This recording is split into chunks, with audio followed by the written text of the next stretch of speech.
Yes family, welcome back to the channel. Welcome back to another fire jump rope tutorial. Today we have a really cool video where I share how to get into the posture that I have when I'm doing my jump rope training and when I'm skipping and when I'm doing my tricks, etc. So I got a really cool question guys coming from Peter Parker. So shout out to you if you're watching today. He said, "Hey Rush, do you mind explaining how to get my posture like yours? My arm positioning is similar to the lovely lady in the video, but I want it to be like yours because it looks so much more aesthetic in my opinion.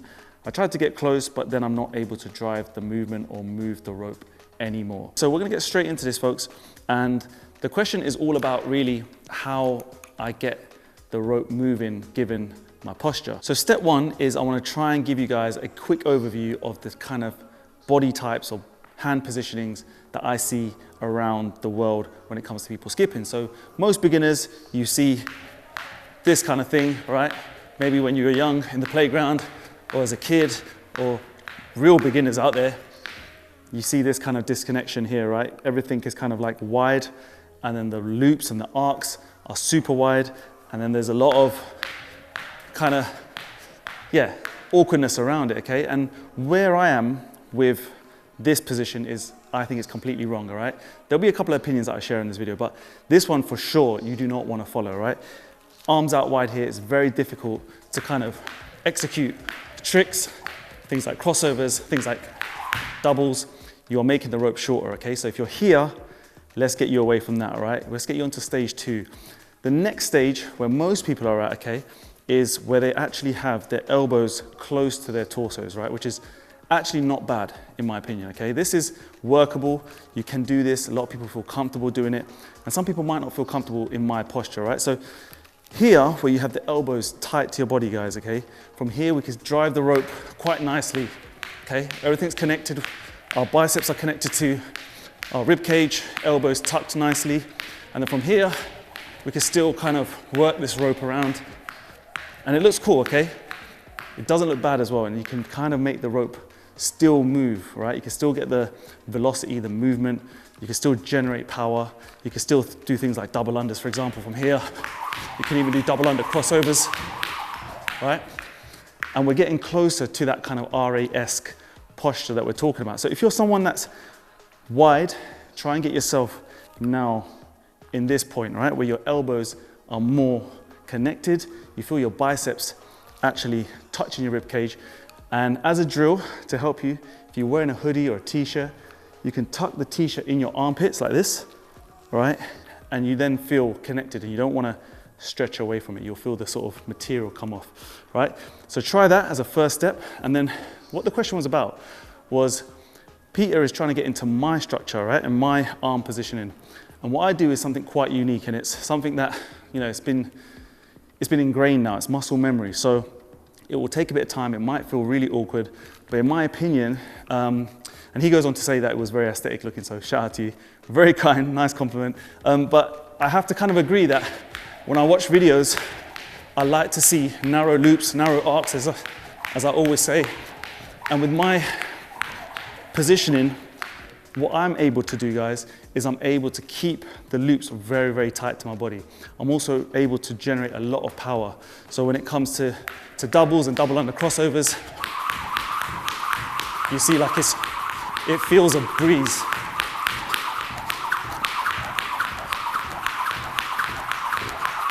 You can actually hear the whips. You can hear the rope just cutting through here, okay? So stage three, right? I promise you a really fast video. I'm just getting you there now. So what you're gonna do now, you've got your elbows in, all right? You can try that drill where you tuck the material in. All you're gonna change, right? All you're gonna feel now even is this.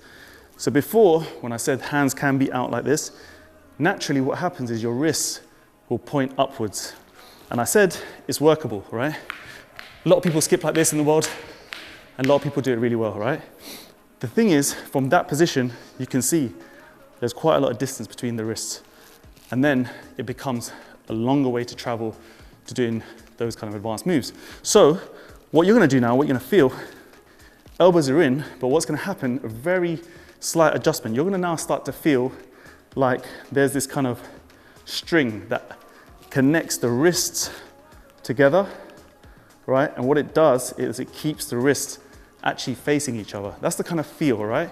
It might not look like that when I skip, but you know, it's feel versus real.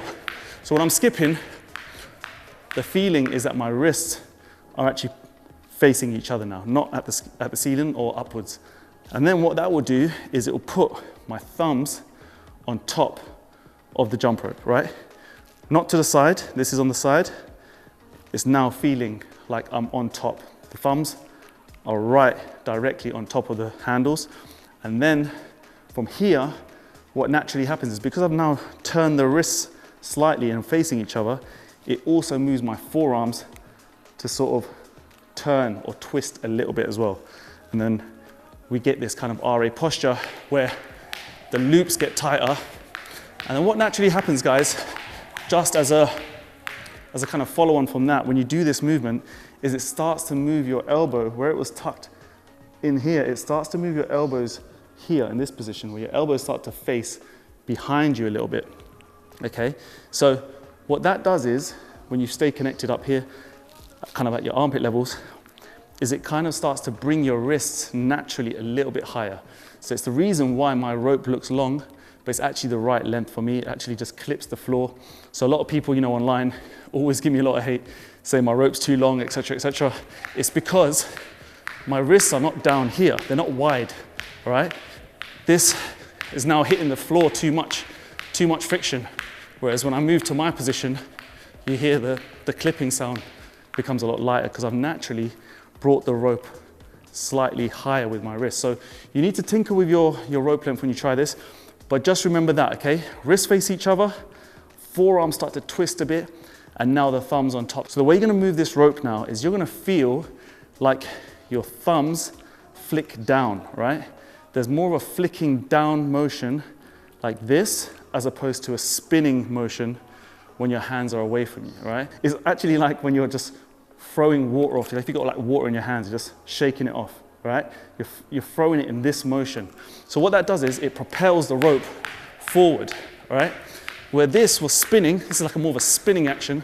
Now with the thumbs on top, and we're moving it like this, we're actually sending the rope forward and then down, right? Because we're pressing down with the thumbs.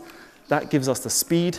The little flick with that sort of wrist action gives us so much speed, right? And when it comes to getting the whip action, it's just really easy to get this rope around you with that kind of feel, all right? So just a quick one, guys. Hopefully it makes sense to you. This channel started because I wanted to share my love for skipping, what it's done for my body, what it's done for my lifestyle, my mentality. I wanted to share it out there for the world, and this is where you're gonna find the best, most technical jump rope videos and also jump rope merch and swag on the internet, okay? So thank you so much for supporting. Remember to hit the links, drop me a big thumbs up on this video if you found it useful, and also thank you to Peter for the comment. Leave me anything you guys want down below and I'll try and get a video done for you. Make sure that I get you flying like bosses, like we have done since 2015. So folks, until the next time, I'll see you. So take care of yourself, skip the treadmill, stay safe. Peace.